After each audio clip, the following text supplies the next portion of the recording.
course. The demoralization process in the United States is basically completed already. For the last 25 years.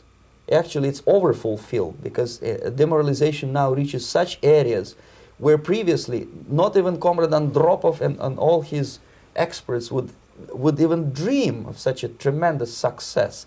Most of it is done by Americans to Americans, thanks to lack of moral standards. As I mentioned before, exposure to true information does not matter anymore.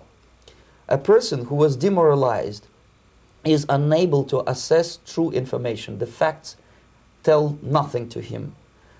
Even if I shower him with information, with authentic proof, with documents, with pictures, even if I take him by force to the Soviet Union and show him concentration camp, he will refuse to believe it until he is going to receive a kick in his fat bottom. When a military boot crashes his balls, then he will understand, but not before that. That's the tragic of the situation of demoralization.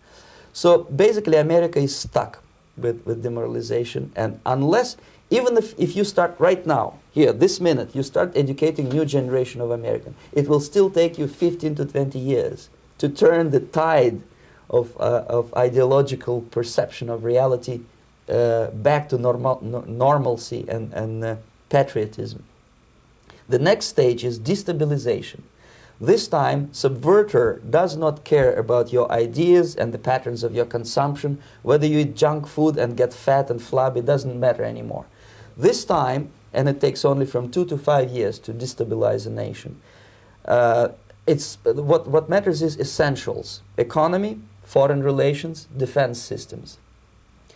And you can see it quite clearly that in some areas, in such sensitive areas as defense and economy, the influence of Marxist-Leninist ideas in the United States is absolutely fantastic. I could never believe it 14 years ago when I landed in this part of the world that the process will go that fast.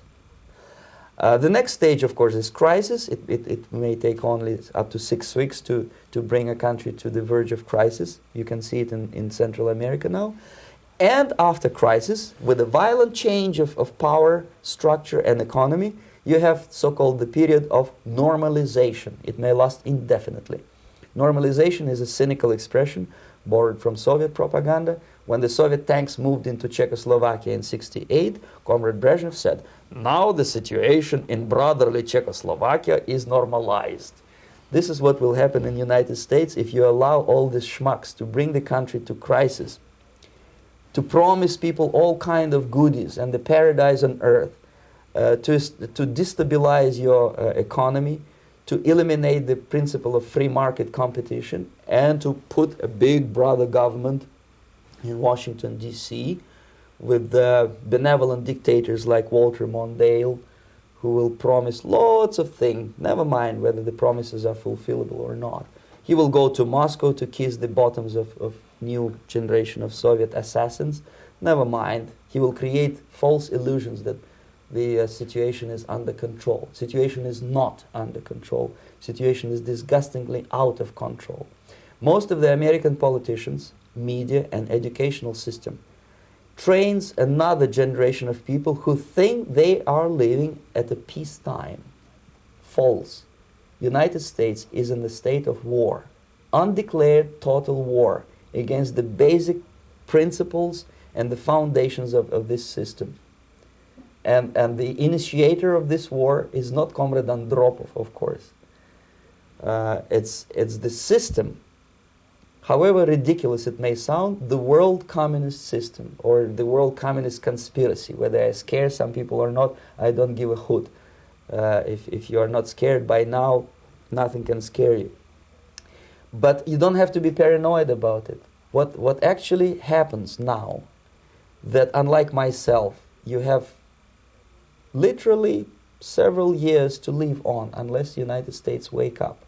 The time bomb is ticking. With every second, the disaster is coming closer and closer. Unlike myself, you will have nowhere to defect to, unless you want to live in Antarctica with penguins. This is it. This is the last country of freedom and possibility. Okay, so what do we do? What is your recommendation to the American people? Well, the immediate thing that comes to my mind is, of course, there must be a very strong national effort to educate people in the spirit of real patriotism, number one. Number two, to explain them the real danger of socialist, communist, whatever, welfare state, big brother government. If people will fail to grasp the impending danger of that development, nothing ever can help United States. You may kiss goodbye to your freedom, including freedoms to homosexuals, to prison inmate. All this freedom will vanish, evaporate in 5 seconds, including your precious lives. The second thing, the moment at least part of United States population is convinced that the danger is real, they have to force their government. And I'm not talking about sending letters, signing petitions, and all this beautiful, noble activity. I'm talking about forcing United States government to stop aiding communism. Because there is no other problem more burning and urgent than to stop the Soviet military-industrial complex from destroying whatever is left of the free world. And it is very easy to do. No credits, no technology, no money, no political or diplomatic recognition, and of course no such idiocy as grain deals to USSR. The Soviet people, 270 millions of Soviets, will be eternally thankful to you if you stop aiding a bunch of murderers who sit now in Kremlin and whom President Reagan respectfully calls government. They do not govern anything, least of all such complexity as the Soviet economy. So basic, two very simple, maybe too simplistic answers or solutions, but nevertheless they are the only solutions. Educate yourself, understand what's going on around you. You are not living at the time of peace. You are in a state of war, and you have precious little time to save yourself. You don't have much time, especially if you are talking about young generation. There's not much time left for convulsions and sexual masturbation to the beautiful disco music. Very soon it will go, just overnight. If we are talking about capitalists or wealthy businessmen, I think they are selling the rope on which they will hang very soon. If they don't stop, if they cannot curb their unsettled desire for profit, and if they keep on trading with the monster of the Soviet communism, they are going to hang very soon. And they will pray to be killed, but unfortunately they will be sent to Alaska probably to manage industry of slaves. It's simplistic. I know it sounds unpleasant. I know Americans don't like to listen to things which are unpleasant. But I have defected not to tell you the stories about such idiocy as microfilm, James Bond type espionage. This is garbage. You don't need any espionage anymore. I have come to talk about survival. It's a question of survival of this system.